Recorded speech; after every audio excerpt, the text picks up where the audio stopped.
E aí, nesse tutorial aqui a gente vai explicar como é que a gente cria uma aplicação web com Kotlin, Spring, e a gente vai fazer essa utilização aqui, a gente vai seguir utilizando o IntelliJ, certo? Então aqui a gente vai criar um novo projeto, vamos logo no Initializer do Spring, a gente poderia utilizar direto aqui o archetype do Maven, ou utilizar um new project e fazer ele do zero, mas a título de facilidade a gente segue por esse módulo, tá? Então a gente vai fazer aqui Kotlin demo, certo?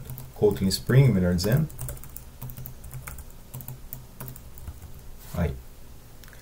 Nós vamos utilizar Kotlin, Gradle Kotlin, aqui com.youtube.kotlin. Kotlin não vai precisar porque a gente vai ter aqui o Kotlin Spring e a gente vai utilizar essa pontuação aqui. São as únicas modificações que nós vamos ter, tá? Vamos utilizar a JDK, a versão do Java, versão 11. Aqui eu estou utilizando a versão 17 já atualizada, mas eu posso definir ele para fazer a utilização retroativa da versão 11 do Java. E daqui a gente segue para o próximo passo. O que nós vamos utilizar? Vamos utilizar o Spring Boot na versão 3.0.2, a versão lançada estável mais recente. Vamos utilizar o Spring Boot DevTools para a gente poder ter acesso às funcionalidades de debug e todas as outras configurações que o Spring vai disponibilizar para a gente com esse DevTools. Isso é útil para a gente utilizar dentro do IntelliJ, ele tem uma sincronia muito boa, então a gente consegue ter essas vantagens. Vamos utilizar o Spring Configuration Processor, e isso é necessário para a gente poder ter as configurações de beans, todos eles disponíveis ali para a aplicação, tá? Para a IDE e também para a aplicação. A gente vai utilizar Spring Web, não vamos utilizar reativo, só apenas o Spring Web e o Spring Session, apenas essas duas versões. Demais disso, vamos utilizar também aqui no I/O o Validation, para a gente poder fazer uma validação de cada um dos nossos beans, aquilo que está vindo na request. Então ele vai ter essa funcionalidade, tá? A gente vai criar agora o repositório.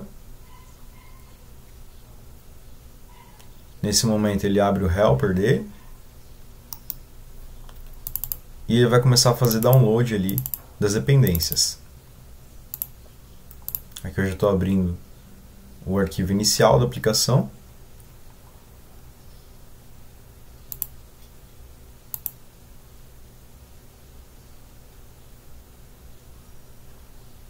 Ele fez o download aqui porque eu já havia configurado antes. No seu computador ele vai demorar talvez uns 3 minutos, em média disso, para poder fazer o download de cada uma das dependências que a gente está utilizando aqui.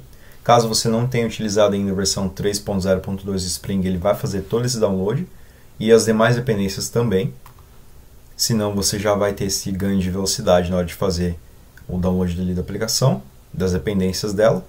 Também ele já fez o indexing de cada um dos arquivos dentro desse contexto aqui do IntelliJ, tá? Com essas dependências que eu já mencionei. E aqui está a aplicação. Então a gente vai rodar ela. Se você já conhece o Kotlin, você vê que ele tem uma sintaxe diferente do Java. O que ele faz de diferente? Ele tem a classe, que você pode definir ela sem precisar explicitar se ele é público ou não. Essa daqui já é uma definição comum do Kotlin, então ele já deixa a classe pública, tá? Você utiliza Spring Boot Application, assim como você utiliza no Java, para você poder definir que essa tua aplicação, que esse main dessa tua aplicação, ele é uma aplicação Spring Boot. Então você tem essa definição. E logo abaixo você tem a função principal da aplicação, que é o fun main. E você coloca os argumentos aqui e tal, como se fosse passar com uma aplicação de Spring Boot CLI, ou Shell. Tá? Mas nesse momento a gente está utilizando o web, então a gente não passa nenhum argumento nesse instante aqui para a aplicação. Nesse horário aqui, nesse momento, não estamos passando nenhum argumento. E estamos utilizando aqui dentro dela a aplicação, essa função de Run Application, que ela é própria do Spring Boot. Você vê que ela vem aqui dentro do framework e ela é responsável por passar toda essa sintaxe de argumentos e também iniciar a aplicação como contexto Spring Boot, certo? Dada a explicação, a gente segue agora para o próximo momento, onde a gente vai rodar aqui. Vamos então iniciar a aplicação. Ela fica de pé no primeiro momento, sem nenhum endpoint disponível. Então, se nós fazemos a request aqui para o endpoint na porta 8080, que é o default dele, e a gente fazemos uma request no 0, na porta barra, ele não vai retornar nada para a gente. Tá? Não vai retornar nada que a gente tenha configurado para ele. Então, a título de curiosidade aqui, a gente vai abrir agora uma nova request. Eu vou apertar aqui Ctrl Shift Insert, para a gente poder pegar uma requisição HTTP. E a gente vai fazer aqui um GET para o localhost, na porta 8080, certo? Então, vamos aqui rodar. E esse daqui é a response dele. Então, ele já retornou para a gente, aqui na porta 8080, com essa requisição de GET.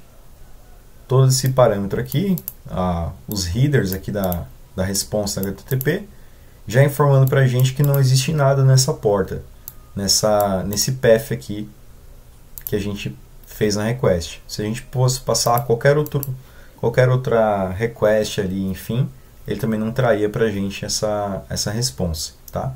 Então, aqui está de pé já a nossa aplicação, e nos próximos passos a gente começa a fazer configurações do controller e aí se segue.